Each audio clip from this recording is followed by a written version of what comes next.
ఉన్నది అన్నా చెప్తున్నా కదా, తగలబెట్టేశాడు, బాక్స్ ఆఫీస్ తగలబెట్టేశాడు. వెంకన్న స్వామి సాక్షిగా బాక్స్ ఆఫీస్ తగలబెట్టేశాడు. The Vijay Deverakonda is back. Gowtam Tinnanuri garu hats off. First of all Vijay Deverakonda గారి దగ్గర నుంచి ఎట్లాంటి కంబ్యాక్ అయితే ఫ్యాన్స్ ఎదురు చూస్తున్నారో, టాలీవుడ్ మూవీ లవర్స్ అందరూ ఎట్లాంటి మూవీ కోసం అయితే ఎదురు చూస్తున్నారో అట్లాంటి మూవీ మీరు డెలివర్ చేశారు.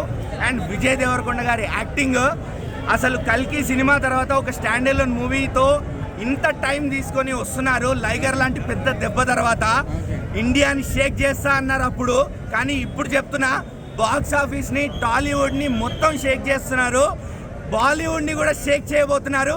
ఇది విజయ్ దేవరకొండ దెబ్బ అంటే ఏంటో ఎలా ఉంటుందో చూపించబోతున్నాడు. అంత బాగుంది సినిమా ఓపెనింగ్ షాట్ నుంచి క్లైమాక్స్ షాట్ వరకు ఎక్కడ కళ్ళు తిప్పుకునేలా లేదు, అంత బాగుంది. ప్రతి ఫ్రేమ్ కూడా డిఓపి వర్క్ అయితే చాలా చాలా బాగుండింది. అండ్ సినిమా ఆల్రెడీ ట్రిమ్ చేసినట్టే అనిపిస్తుంది. మేబీ యూఎస్ఏ రివ్యూస్ వల్ల ఏమో హృదయం సాంగ్ ఏదైతే ఫస్ట్ రొమాంటిక్ సాంగ్ ఏదైతే రిలీజ్ అయిందో అది కూడా ట్రిమ్ చేశారు. మేబీ స్టోరీలో ఇరకదు అనేమో.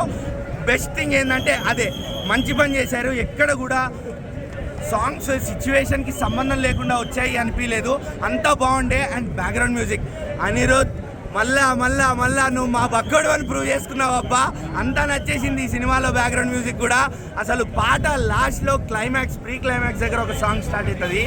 ఆ సాంగ్ ఏదైతే ఉందో అక్కడైతే ఇంకా గూస్ బంప్స్, ప్రేక్షకులందరూ లేచి నిలబడాల్సిందే, అంత బాగుండింది. Background music, DOP Vijay Deverakonda acting అయితే చాలా ఇంప్రూవ్ అయింది. పాత సినిమాలకి ఈ సినిమాలకి పోలిస్తే చాలా ఇంప్రూవ్ అయింది. అండ్ సత్యదేవ్ గారు మళ్ళీ మీరు ప్రూవ్ చేసుకున్నారు ఎంత మంచి ఆర్టిస్టో మీరు. And special mention, already Tollywood ఫ్యాన్స్కి మీ స్పీచ్ బాగా నచ్చింది. వెంకటేష్ గారు మీరు ఎంత బాగా యాక్ట్ చేశారంటే మేము గుండెల్లో పెట్టేసుకుంటున్నాం.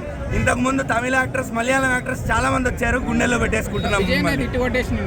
విజయ్ అన్న హిట్ కొట్టాడు, బాక్స్ ఆఫీస్ ని తగలబెడుతున్నాడు.